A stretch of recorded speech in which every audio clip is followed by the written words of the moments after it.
안녕하세요. 절대값TV의 명품 PD 한PD입니다. 자, 오늘 이 시간은 정부가 506 대책 수도권 주택 공급 기반 강화 방안, 자, 이 대책을 내놨습니다. 자, 이 대책이 갖는 핵심 내용을 중심으로 우리가 여기에서 이 대책이 앞으로 아파트 시장, 주택 시장에 어떤 영향을 끼치고 앞으로 무주택자들은 어떠한 포지션을 가져야 되나, 자, 그런 것에 대해서 한번 이 시간에 한번 자세히 한번 알아보겠습니다. 이번에 발표된 제목을 보시면 알 수 있듯이 주택 공급 강화 방안입니다. 얼마나 정부가 서울 수도권에 주택 공급에 대한 어떤 스트레스에 시달렸으면 제목을 주택 공급 방안이라고 내놨겠습니까? 자, 그리고 3기 신도시가 앞으로 2025년 그 정도면 이제 청약을 하거나 뭐 때로는 입주도 할 수 있는 계획이 다 돼 있는데도 그 사이에 공급 강화 방안을 내놨다는 겁니다. 왜 이런 정책이 나왔나? 우리가 그 배경을 조금 알아야 돼요. 자, 왜 그러냐면 이 최근 그 상승 사이클에서 부동산 전문가들이 빅데이터를 많이 이용했습니다. 그동안에 아파트 인허가량, 공급량, 뭐 기타 그 데이터들을 다 축적을 해서 연구를 해보니까 부동산 공급량이 많을 때는 집값이 내려가고, 공급량이 적을 때는 집값이 올라가더라. 자, 결과적으로 그러한 그 이론이 대세였습니다. 대세. 여러 지방을 돌아다니지 않았습니까? 뭐 부산, 대전, 뭐 광주, 뭐 서울, 수도권, 최근에 그 수용성까지 그렇게 공급량이 모자라는 곳을 집중 공략을 했던 거죠. 자, 예전에 바로 직전에 그 수용성 지역에서도 수원이 앞으로 2-3년 동안에 공급량이 모자라다 해서 광풍이었죠. 광풍. 자, 그 광풍이 어떻게 가라앉았습니까? 결국 투기과열지구, 투기지구, 조정지구로 지정을 하면서 그 열기가 가라앉았죠. 그 열기로도 가라앉지 않을 수도 있었죠. 코로나 바이러스로 이제 결국 가라앉게 된 거죠. 공급량 부족에 대한 빌미가 투기 세력들이 그 지역을 부동산을 매집하는 어떤 계기가 되고 부동산 집값이 올랐다. 뭐 서울 수도권이야 말할 것도 없이. 자, 정부는 이제 그런 스트레스를 계속 받은 거죠. 자, 그리고 부동산 이론가들이 계속 또 주장을 했고. 자, 그런데 문제가 뭐냐면 2021년도부터 뭐 한 23년도까지가 물량이 없다는 거죠. 뭐 24년, 25년 되면 예를 들어서 3기 신도시 물량이 나오니까 어떤 공급량의 밸런스를 맞출 수 있었는데 22년, 23년 정도까지도 서울 수도권의 공급량이 모자라니까 부동산이 또 한번 상승을 할 수 있다. 자, 그런 게 어떤 그동안의 어떤 그 흐름이었죠. 물론 이제 코로나 바이러스로 그게 이제 꺾이긴 했지만 분위기가 어떤 심리가 꺾이긴 했지만 아직도 그러한 여지가 있었죠. 코로나 바이러스가 이렇게 해결이 되고 다시 이제 연말부터 전세값이 폭등을 하면서 매매 가격을 자극해서 다시 상승장으로 갈 수 있었다. 자, 그런 분위기였다는 거죠. 자, 그런데 이제 코로나 바이러스로 이제 꺾였는데도 불구하고 그러한 불안 요소가 아직도 남아있다. 자, 그러한 배경에서 정부가 2022년까지 우리가 그러면 서울시에 있는 그 용산을 포함한 서울시에 있는 유유지를 개발을 해서 7만 가구 공급을 통한 3년간의 공백을 메꾸겠다는 의지가 바로 이번 대책의 핵심이라고 보시면 됩니다. 자, 그리고 그것도 불안하다. 그러니까 대기 매수자들이 시장에 있을 거 아닙니까? 자, 그분들을 위해서 바로 3기 신도시 사전 청약을 가능하게 하겠다. 자, 그 카드를 내는 거죠. 제가 예전에 그 최악의 시나리오, 부동산 2020년 부동산 최악의 시나리오에서 말씀을 드렸어요. 만약에 정부가 사전 청약, 3기 신도시 사전 청약 카드를 쓸 수도 있다. 만약에 그 카드를 쓰면 그것은 정말 우리가 또 최악의 시나리오로 갈 수 있다. 예언을 했는데 정부가 이 카드를 쓴다는 거죠. 자, 근데 우리가 이 카드의 내용을 좀 구체적으로 보면 그 카드가 얼마나 강도 있게 이 시장에 영향을 줄 건지 한번 파악을 해보자는 거죠. 정부가 7만 가구를 공급을 한다고 하는데 어떤 주택인가 뭐 그것에 대해서는 이제 내용은 나중에 알아보고 중요한 것은 3년간의 공백에 7만 가구를 공급하겠다는 겁니다. 자, 그리고 그것에 대해서 젊은 층, 신혼부부 뭐 적극적으로 청약을 하라는 겁니다. 정부는 이제 이 공급량에 대해서는 아직도 우리 충분하다. 지금도 충분하고 앞으로 3년 동안에도 충분하고 그리고 3기 신도시가 나오면 충분하다. 그런 입장이고 그 전문가들은 모자르다. 자, 이제 그러한 그 이야기를 하는데 자, 그러한 견해 차이가 뭐냐면 정부는 이제 제가 보기에는 정부는 주택 총량을 가지고 얘기하는 거고 자, 전문가들은 아파트만을 가지고 얘기하는 거죠. 아파트가 아닌 것은 투기 상품이라고 볼 수가 없죠. 뭐 우리가 단독주택을 사서 투기하고 그러지는 않지 않습니까? 오피스텔을 사서 투기하지는 않죠. 자, 그리고 중요한 것은 뭐냐면 정부가 3기 신도시를 만들어도 고급 주거지, 강남을 대체할 수 있는 고급 주거지의 아파트는 공급을 할 수가 없다는 거죠. 강남은 강남에서 재개발, 재건축을 해야 공급이 되는데, 자, 그것을 지금 틀어막고 있는 거죠. 분양가 상한제라는 것과 재초제 뭐 그런 정책으로 틀어막고 있다는 거죠. 자, 근데 문제는 뭐냐면 강남이 이제 그러한 규제로 폭등을 하면 그 다음에 B급지, C급지, 수도권 뭐 그게 지방까지 다 폭등을 하더라는 거죠. 핵심은 그거죠. 고급 주거지 아파트는 항상 부족하다. 거기에 대한 어떤 공급 대책이 전혀 없다. 전문가들이 얘기하는 건 그겁니다. 자, 그리고 전문가들이 얘기하는 거는 준비된 택지가 별로 없다는 겁니다. 그 앞으로 개발할 택지가 3기 신도시 외에는 딱히 없다는 겁니다. 3기 신도시 외에는 딱히 없다는 겁니다. 자, 이제 물론 뭐 나중에 또 만들고 하겠지만 택지지구가 많지 않다. 근데 정부는 또 그렇지 않다는 입장이죠. 자, 정부가 사전 청약 계획을 짰는데, 자, 이게 과연 얼마나 그 실현 가능성이 있냐, 그리고 실현 가능하면 몇 가구 정도가 나올 수 있느냐, 이제 그게 포인트 같아요. 사실은 MB 때 보금자리 주택 공급으로 집값을 잡았죠. 거의 뭐 그거를 잡았다고 보셔야 돼요. 왜냐면 기존의 가격보다 한 3분의 1 정도 싼 아파트를 공급을 하니까 민간 아파트를 공급을 할 수가 없었죠. 자, 그러니까 아파트 공급량이 줄어든 거죠. 자, 그러면서 매수세는 다 보금자리로 갔고, 자, 그러다 보니까 하향 안정이 됐던 거죠. 자, 정부가 MB 때 배웠던 그런 사전 청약을 이번에 한번 카드를 써보자는 거죠. 자, 근데 이 사전 청약이라는 게 어느 단계에서 나와야 되냐면 바로 지구 계획, 지구 지정이 된 다음에 어떤 계획을 짜야 되겠죠. 지구 계획이 세워지고 그 다음에 토지 보상이 끝난 후에 가능하다는 거죠. 뭐 토지 보상이 안 됐는데 남의 땅을 가지고 사전 청약을 받는다. 자, 그건 말이 안 되는 거죠. 그리고 토지 보상이 돼야 그 토지를 민간 건설업자나 그 LH에 또 팔 거 아닙니까? 소유권이 넘어간 다음에 그 다음에 청약을 받을 수 있는 거죠. 그게 순서죠. 자, 그래서 그렇게 끝난 후에 한 9천 가구 정도를 하겠다 계획이죠. 자, 그래서 이제 주로 이제 나올 수 있는 지구가 지구 지정이 끝나서 빨리 진행되는 곳이 나오겠죠. 하남 교산지구, 남양주 왕숙지구, 뭐 인천 계양지구. 자, 이런 기타 여러 가지 3기 신도시가 지구 지정이 된 곳 중에서 부분적으로 나온다는 거죠. 뭐 하남 교산에서 다 나오는 것이 아니고 하남 교산에서 뭐 예를 들어 1000가구, 남양주에서 한 1000가구 뭐 그런 식으로 이제 나온다는 얘기죠. 자, 그리고 분양 가격은 이 당시에 결정이 되는 게 아닙니다. 이건 사전 청약이고 이제 본 청약을 할 때 분양 가격은 결정된다. 자, 그러니까 분양 가격도 모르고 청약을 하게 되는 거죠.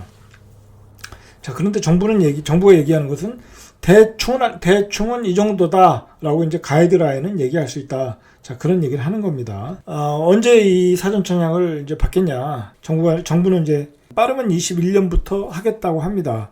자, 그런데 현실적으로는 2021년도에는 불가능하다고 봐야 되지 않겠습니까?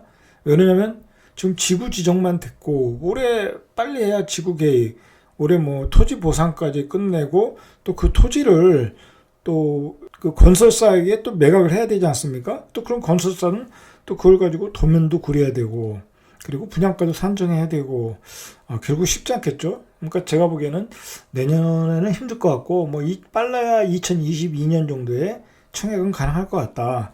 그러니까 2022년 초나 중반 그 정도에 가능할 수 있다. 자, 그러니까 내년 상반기에는 그냥 물량만 확정하겠다. 이제 물량 정도만 나올 가능성이 없겠죠.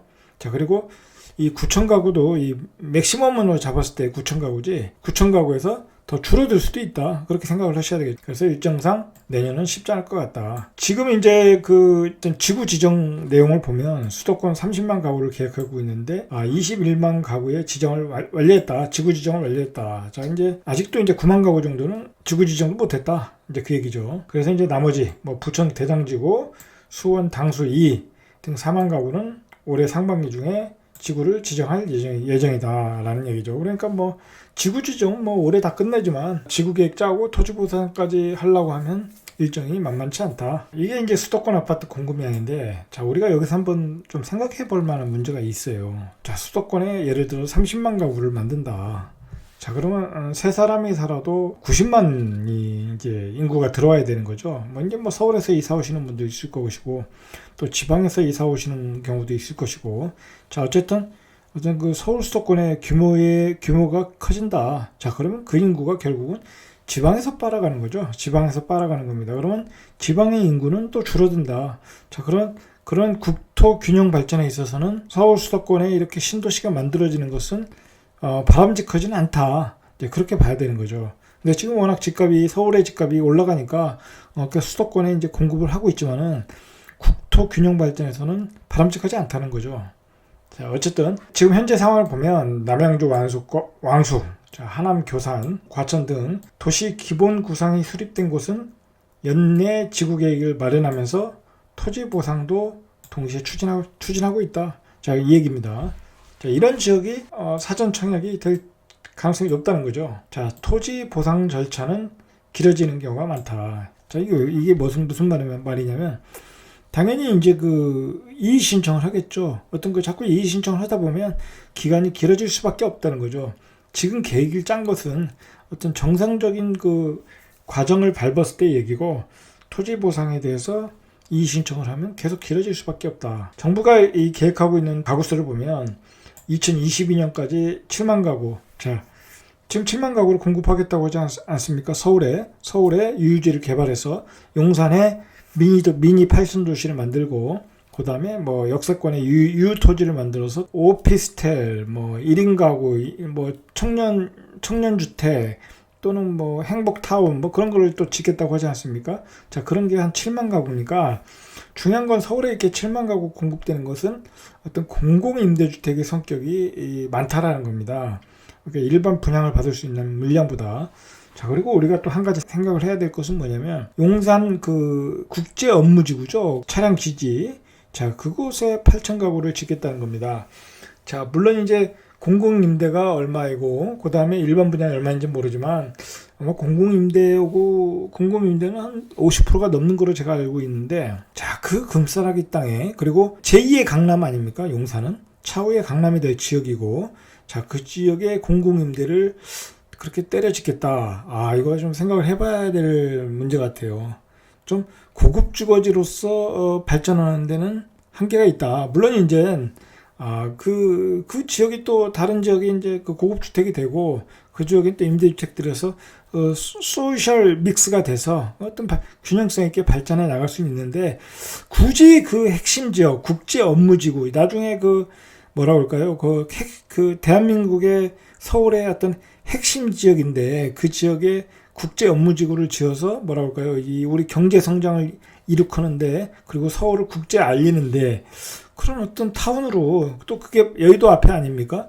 자, 그런 타운으로 개발을 해야지 거기다가 임대 아파트를 짓는다. 개인적으로는 좀 그건 아닌 것 같아요. 제가 보기에는 임대 아파트는 다른 지역에다 또 지면 되니까 굳이 그 지역에다가 토지의 어떤 값어치에 안 맞는다. 참 아쉬워요. 너무 아쉬운 거예요. 왜냐면 한번 그렇게 들었으면 뭐 수백 년, 수천 년을 갈지 모르는데 아쉬운 계획이라고 봐야 되겠죠. 자, 그리고 2023년, 자, 6만 7천 가구라고 합니다. 그리고 2024년 5만 8천 가구, 2025년까지 6만 1천 가구. 자, 이런 계획이라고 합니다. 자, 이게 이제 서울의 이제 계획이겠죠. 7만 가구 서울 핵심 지역에 공급을 하고, 자, 그리고 9천 가구 상기 신도시에 또 사전부 청약을 하고, 자, 그 물량을 우리가 받을 수 있냐 이거죠. 그게 문제죠. 뭐 계획을 짜도 내가 받을 수 있냐 이거죠. 물론 이건 이제 무주택자들에게만 해당되는 거고, 그리고 뭐 신혼특공이나 아니면 뭐 청년 임대주택, 공공 임대주택, 자, 그런 분들에겐 혜택이 가는 거죠. 자, 그런 임대주택은 제외를 하고, 뭐 그런 임대주택이야 뭐 받아도 내 재산이 되는 게 아니지 않습니까? 내가 월세를 내고 들어가서 사는 거니까. 자, 받아도 그건 남이 뭐 어떤 투자의 가치로서는 의미가 없는 거고. 자, 그리고 박원순 시장이 만든 청년 주택인가요? 청년 임대주택인가요? 자, 그거 월세를 보십시오. 월세가 너무 비싸가지고 거의 뭐 임대가 청년들이 임대를 못 하고 있다고 하지 않습니까? 자, 그건 뭐냐면 결국 임대료가 그렇게 싸지 않다는 겁니다. 절대 싸지가 않습니다. 월세 뭐 몇십만 원씩 낸다는 게 쉬운 일이 아니죠. 그리고 또 이게 얼마나 또 비싼 토지입니까? 그리고 절대 싸게는 안 준다. 그렇게 생각보다 싸진 않다는 거죠. 자, 문제는 주택들을 누가 받을 수 있냐는 거죠.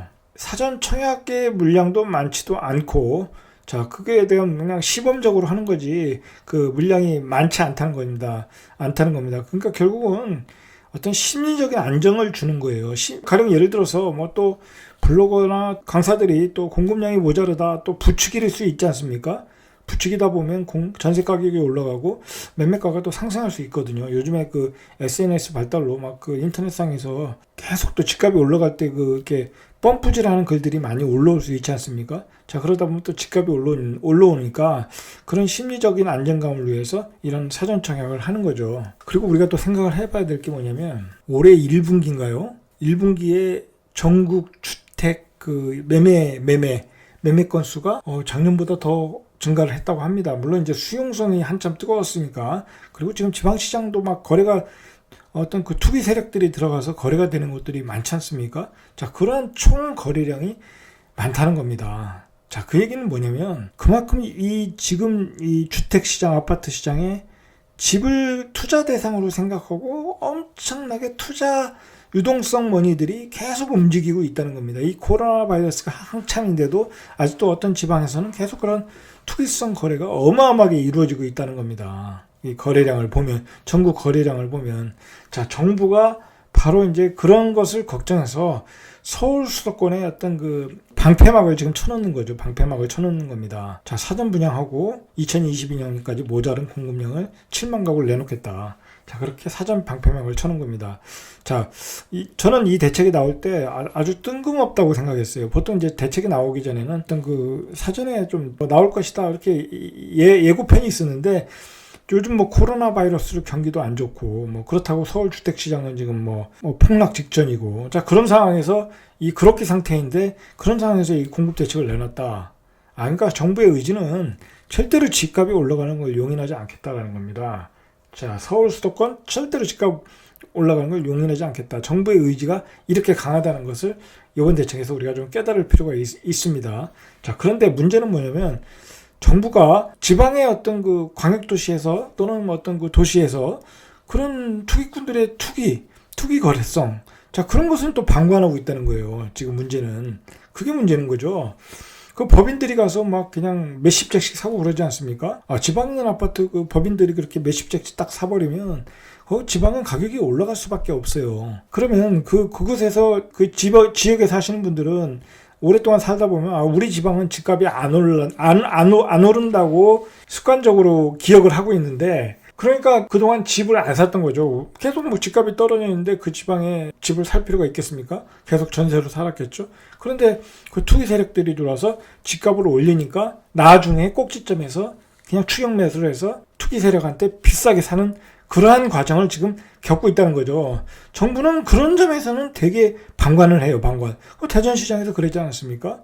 그나마 이제 요즘엔 들어와가지고 그런 투기 세력들이 수원에 와서 장난을 치니까, 그럼 수원에 와가지고 법인을 규제하겠다고 지금 그나마 얘기 나온 건데, 글쎄요, 뭐 규제를 할지 안 할지는 저도 잘 모르겠는데, 지금 이제 그런 투기 세력들이 다시 지방으로 가서 또 그런 투기를 하고 있다는 거죠. 이런 규제는 수도권에만 막지 말고 지방에도 이렇게 규제를 해야 된다는 거죠. 안 하면은 또 지방은 또 그 투기 세력에 의해서 집값이 또 거품이 끼게 된다는 거죠. 자, 문제는 뭐냐면 그렇게 집값이 지방에서 예를 들어서 한 2억 5천짜리가 3억 5천, 4억이 돼버리면 그걸 빚을 지고 다시 부채를 지고 집을 사야 되는 거 아니겠습니까? 일반 실수요자가. 자, 그러면 그 사람들이 부채를 짓만 소비를 못하게 되는 거죠. 소비를 못하면 그 지역 경제는 당연히 죽게 되는 거죠. 그리고 지방 경제라는 것은 어떤 그 소비도시 성격이 강하죠. 뭐 여기 지방에 직장이 많은 것도 아니고 소비를 해야 돌아가는 도시인데 소비가 안 되면 지역 경제가 죽을 수밖에 없죠. 그러면 지역 경제가 안 되면 다 서울 수도권으로 몰려가게 되는 거죠. 그 신도시도 그렇게 만든 거 아닙니까? 신도시가 서울에다 신도시를 이렇게 만들면 또 역시 들어갈 수밖에 없다는 거죠. 자, 우리가 한번 생각을 해봐야 되는 것 같아요. 이 수도권 신도시에 이렇게 그렇게 집을 자꾸 짓는다는 것은 국토 균형 발전에 맞지는 않는다. 자, 그거 한번 생각을 해봐야 돼요. 지금 정부의 정책은 뭐냐면 토 균형 발전 아닙니까? 그래서 세종시도 만들어놨고, 세종시를 중추도시, 핵심 도시로 만들어 놓지 않습니까? 그리고 공공기관도 다 지방에다 뿌려놔서 혁신도시도 만들어 놓지 않았습니까? 자, 그러면 이제 그런 혁신도시, 그 다음에 뭐 세종 행복도시, 그런 도시를 중심으로 해서 국토 균형 발전으로 가야 되는데 서울 수도권에 계속 집을 공급해서 짓고, 자, 서울 수도권에 집을 짓는다는 얘기는 인구가 더 모이는 거 아닙니까? 인구가 모인다는 얘기는 인재들이 다 거기 산다는 겁니다. 그러면 거기에 직장이 다시 거기에 들어설 수밖에 없는 거죠. 그게 직장이 지방으로 내려온다는 거는 그 지역에 인재들이 있어야 되고 사람들이 있어야 되는데, 그 서울 수도권에 계속 빨아들인다고 하면 뭐 지방은 이 공동화 현상이 날 수밖에 없는 거죠. 자, 이게 중요한 핵심 내용입니다, 사실은. 자, 이게 가장 중요한 내용이죠. 서울 수도권은 그렇게 그 투기 거래에 대해서 어떤 그 규제를 강하게 하는데, 지방은 너무 느슨하다. 뭐 지금도 그렇게 법인들 내려와서 막 투기 거래를 하고 막 매점 매석을 하고 있는데 방관을 하고 있다는 거죠. 그거 철저하게 단속을 해야 돼요, 정부 입장에서는. 안 그러다가는 지방은 인구는 빠져나간다. 집값이 올라가니까 뭐 굳이 지방에 살 필요가 있겠냐 이거죠. 서울 수도권으로 올라가는 게 낫지. 집값이 비싼데 뭐 굳이 여기에 살 필요가 있겠냐 이거죠. 그냥 서울 수도권 가서 사는 게 낫죠. 그 가격이면 서울 수도권에서 살 수가 있는데, 지금 지방의 집값이 거품이 엄청나게 지금 많습니다, 사실. 그런 점에서 아쉽다. 자, 어쨌든 결론적으로 우리가 이 공급 강화 정책, 뭐 사전 청약이라든지 뭐 2022년까지 7만 가구를 공급한다고 하지만은, 자, 중요한 것은 청약 가점이 뭐 예를 들어서 뭐 55점, 뭐 60점, 뭐 그 이하는 현실적으로 당첨이 어렵다. 자, 그러면 그것은 그 60점 이상 되시는 분들한테는 어떤 로또가 되는 거고, 그 이하의 점수분들은 뭐 55점 이하, 예를 들어서 얘기하는 겁니다. 55점 이하의 분들은 어떤 다른 전략을 짜야 된다. 막연히 이런 정부가 던져주는 희망의 메시지에 기대면 안 된다는 겁니다. 그런 전략을 가지고 이제 짜야 된다. 물론 뭐 특공을 이용해서 받으실 수 있으신 분들은 분명히 받으셔야 되고, 특공도 안 되고 가점도 낮다. 자, 그러면 이제 금매가 나오면 금매에 접근하시는 게 좋다. 자, 그렇게 보시면 됩니다. 자, 이상 절대값TV의 명품 PD 한PD였습니다.